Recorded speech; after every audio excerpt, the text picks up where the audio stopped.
You're watching The Film Fix. I'm Jonathan W. Hickman, and this week we're joined by filmmaker James Kicklighter, and he's going to talk about his new short film that is still in edit called Followed. And to get things started, let's take a look at the trailer.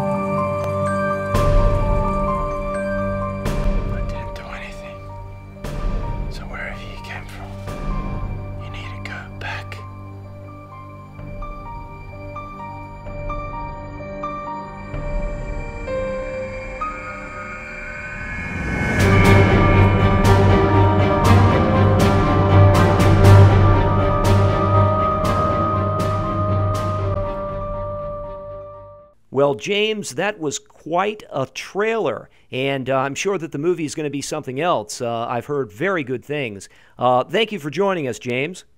Thank you for having me. And this is about the third or fourth time I've spoken to you. You joined us, I think, last year at the Macon Film Festival, and you were surrounded, or you were there with Edith Ivey, and we're going to talk about her in a few minutes, and we're going to get to see an entire movie that you made called The Car Wash. But let's first talk about Followed. I know you're very excited about this film. Tell us a little bit about Followed. It looks really intriguing, a zombie thing.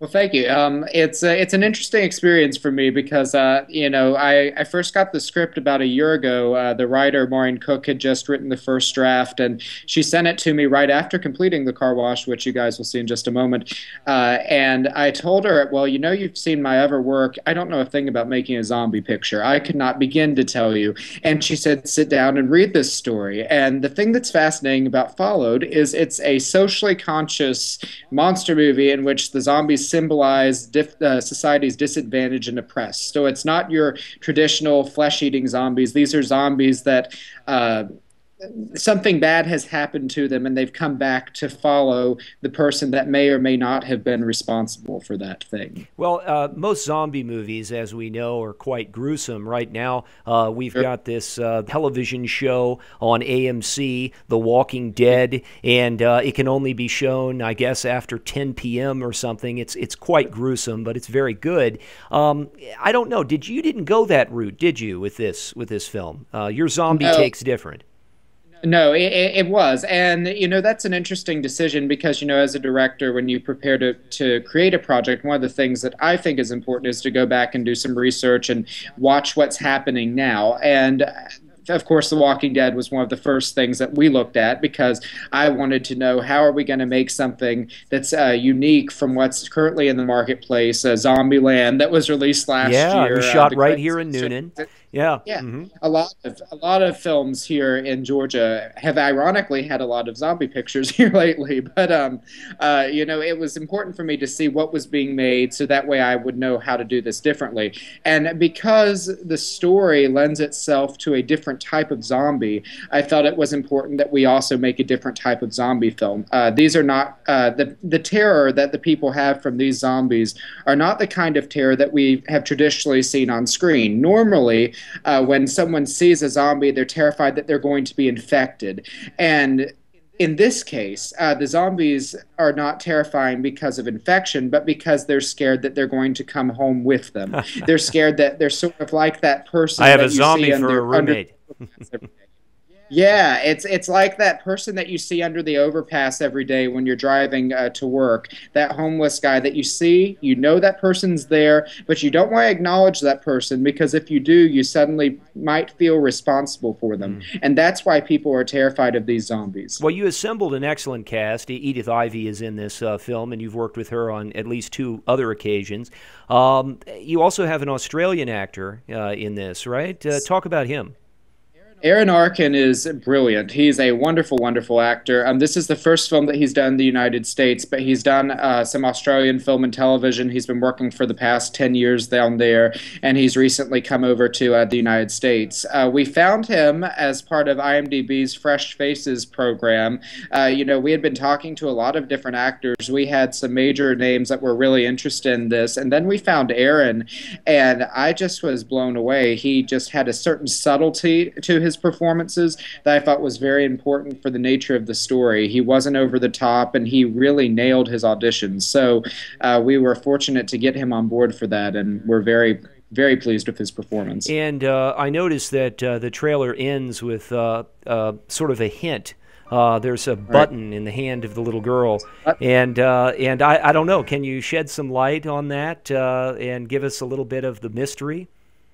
Yeah, so I can give you a little bit of the mystery. Well, as I said, in this world, these zombies are not your typical flesh eaters. They come back because of something to follow specific people. So she has, the zombie girl in this film has this button that she's carrying around throughout the entire film, and Aaron's character, Peter, is wondering why on earth she is carrying this button and why it pertains to him, because he does all of the right things. He gives money to starving children. He recycles. He drives a hybrid. He's not the kind of person that should be having a zombie following him around. So he's too good for that. So he wonders the whole time why the button is his. So that is the key to the mystery that you get to find out. Well, at the end I of the thought film. that was important, and I'm Yes. glad that we got a little bit of information.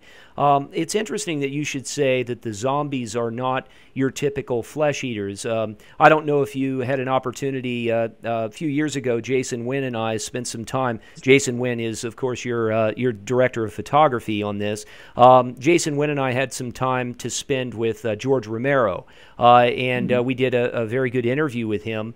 And he talked a little bit about the zombie mythology, and he made the point that originally he didn't call them zombies. He called them flesh eaters.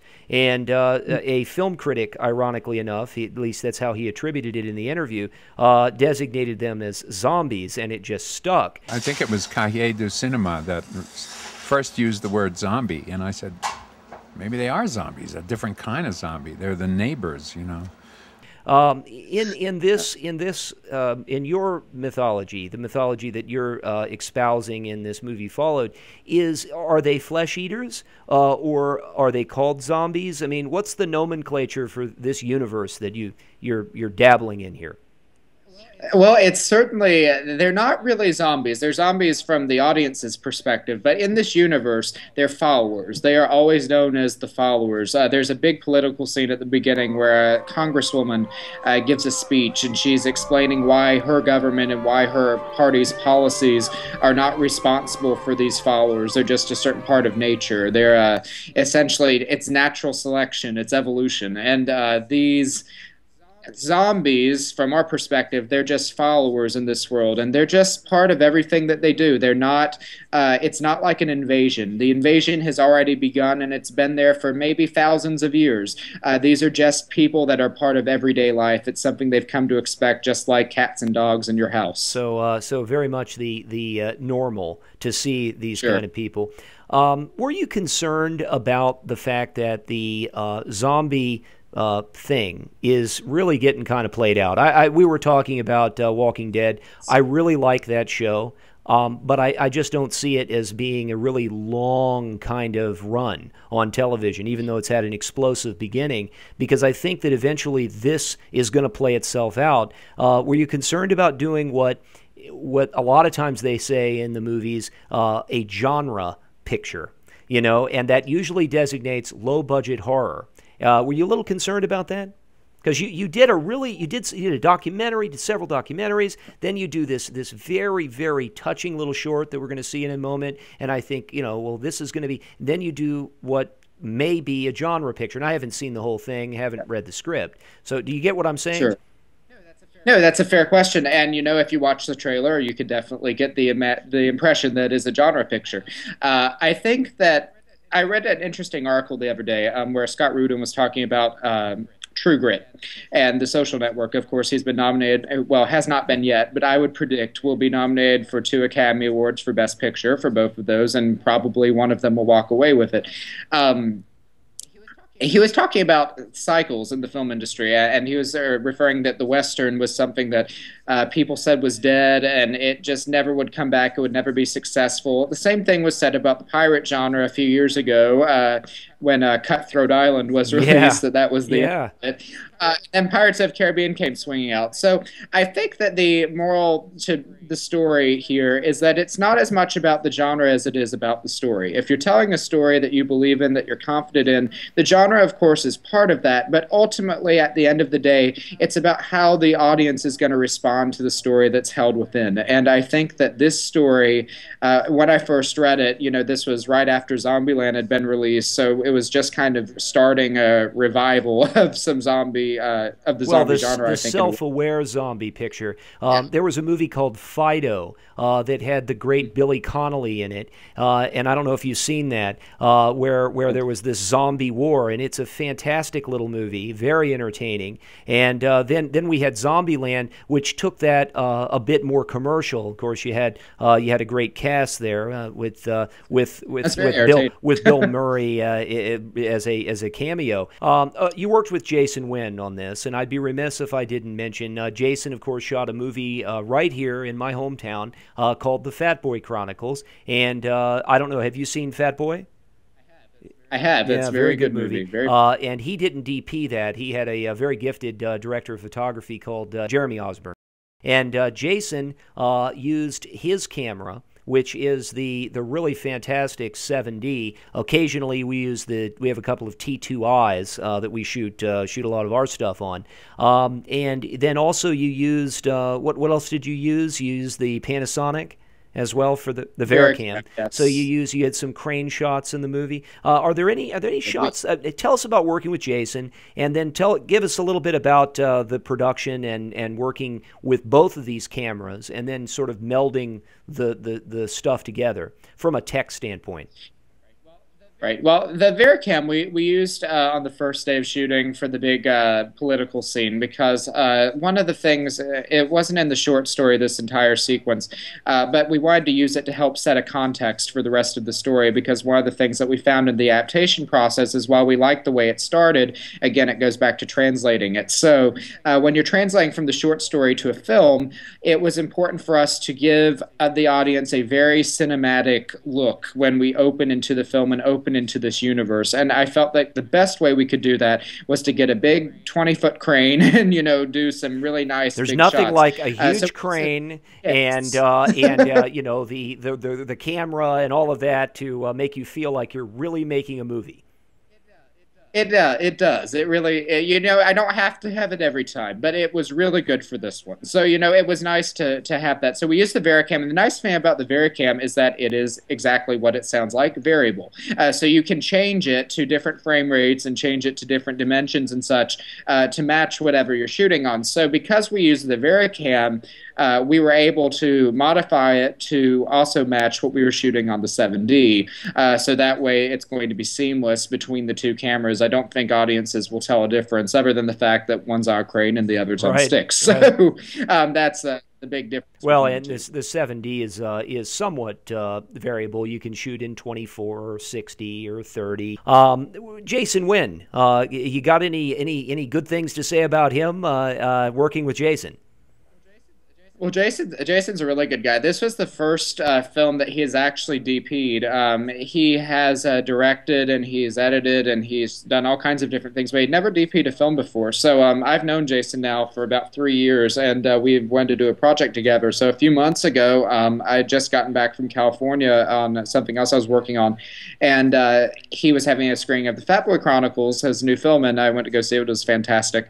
And we were just talking at the after party, and I was like, yeah, I've got this new film followed. I'm looking to shoot probably towards the end of the year. And he's like, well, if you need anything on it, let me know. And so I gave him a call a few weeks later and said, how'd you feel about being DP? And he accepted, and it was fantastic working with him. His technical knowledge was extremely instrumental because of a lot of the things that we were trying to do in a very condensed period of time.